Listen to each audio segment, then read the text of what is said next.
Dalam melakukan pencatatan produksi, bagian produksi dapat menginputkan username dan password yang telah dibuat. Pertama-tama kita inputkan terlebih dahulu username yang sudah dibuat, lalu password yang sudah dibuat. Lalu klik login, setelah itu muncul dashboard untuk bagian produksi. Pada dashboard bagian produksi terdapat master data, transaksi, serta laporan. Pada master data produksi terdapat COA yang mempunyai fungsionalitas yaitu tambah data. Pada tambah data COA terdapat kode akun, nama akun, dan header akun. Jika kita ingin menginputkan data akun yang baru, kita dapat menginputkan kode akun, nama akun, header akun, lalu kita klik save. Lalu terdapat master data bahan baku. Pada master data bahan baku di bagian produksi, hanya dapat melihat saja karena untuk menginputkan bahan baku terdapat pada bagian gudang.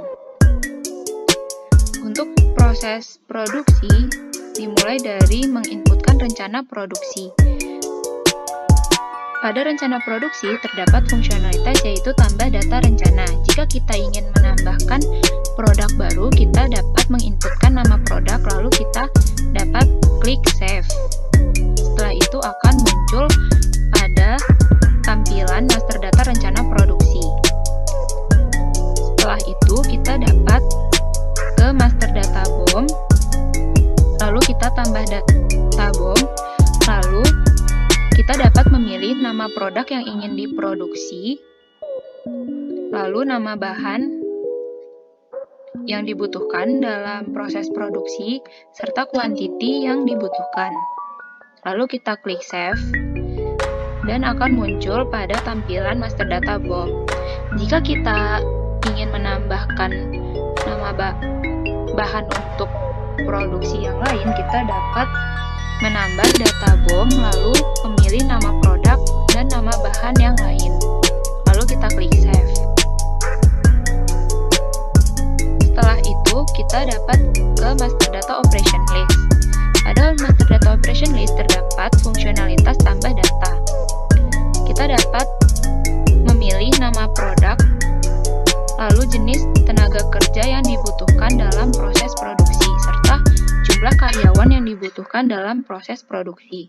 Lalu kita klik save. Jika kita ingin menambahkan jenis pekerjaan yang lain, kita dapat klik tambah data, lalu kita pilih produk yang ingin ditambah serta jenis tenaga kerja yang lainnya.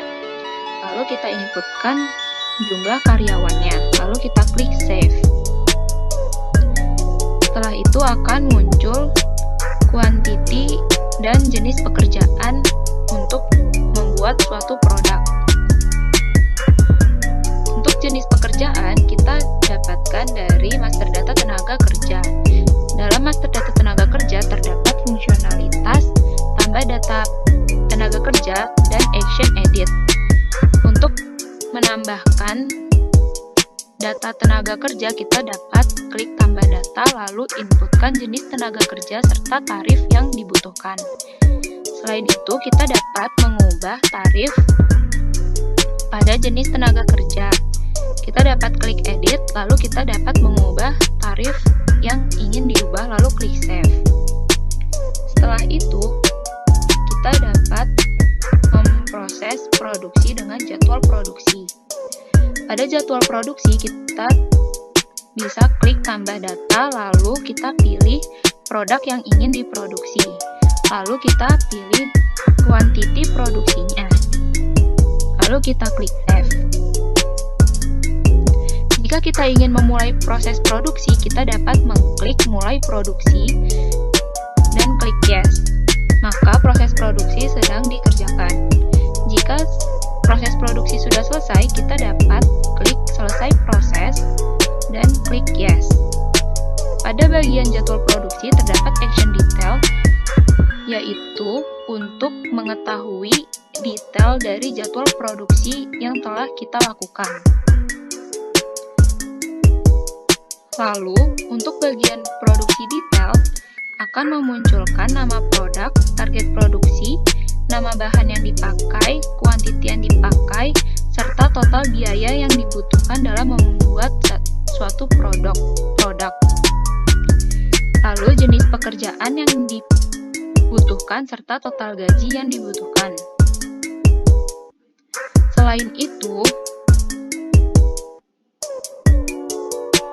ada master data produk jadi yang berisikan dengan nama produk dan kuantiti, serta harga dasar. Harga dasarnya masih 0 karena belum melakukan transaksi biaya produksi. Lalu terdapat master data overhead, yaitu mempunyai fungsionalitas yaitu tambah data, lalu kita dapat menginputkan nama overhead yang dibutuhkan. Lalu terdapat transaksi biaya bahan yang didapatkan dari semua biaya bahan yang dibutuhkan dalam satu kali proses produksi.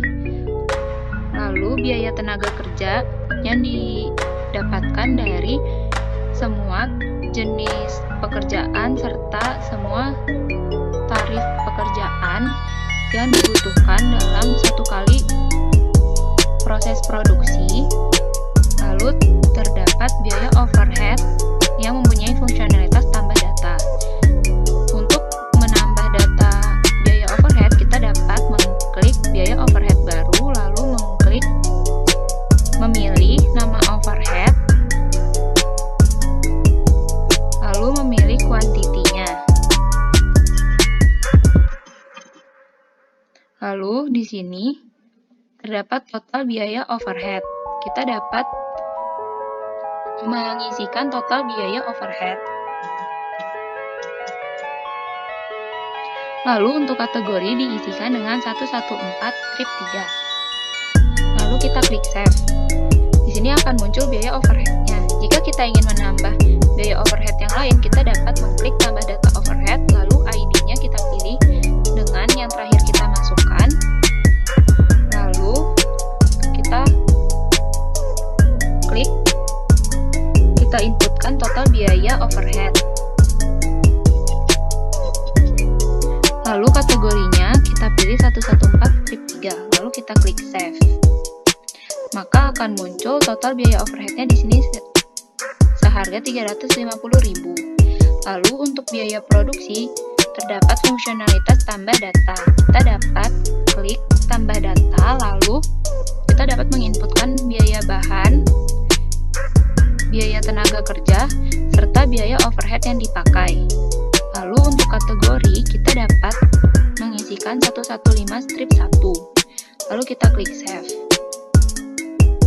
Maka akan muncul total biaya bahan, total biaya tenaga kerja, serta total biaya overhead. Lalu akan muncul juga total biaya produksi seharga 90.350.000.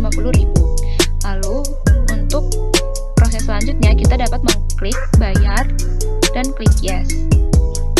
Maka harga dasar pada produk jadi akan terinput yaitu 180.700.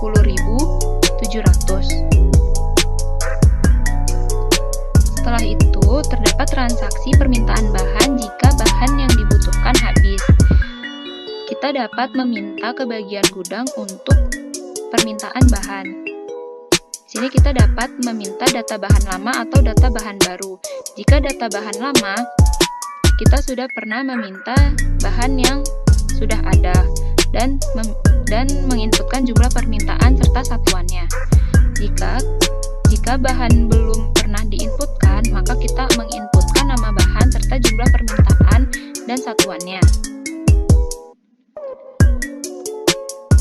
Lalu, terdapat jurnal umum dari semua transaksi yang sudah kita masukkan. Di sini kita dapat memilih bulan serta tahun. Lalu kita filter dan akan muncul jurnal umum pada bulan Agustus. Lalu terdapat buku besar dan bisa memilih bulan serta tahun, serta dapat memilih nama akun atau COA-nya. Jika kita klik filter, maka akan memunculkan buku besar BDP BBB pada bulan Agustus. Selain itu, terdapat laporan HPP. Kita dapat mengklik bulan dan memilih tahun, lalu filter, maka muncul semua biaya produksi dan laporan harga pokok produksi pada bulan Agustus. Lalu terdapat laporan laba rugi yang dapat kita pilih bulan serta tahunnya. Lalu kita klik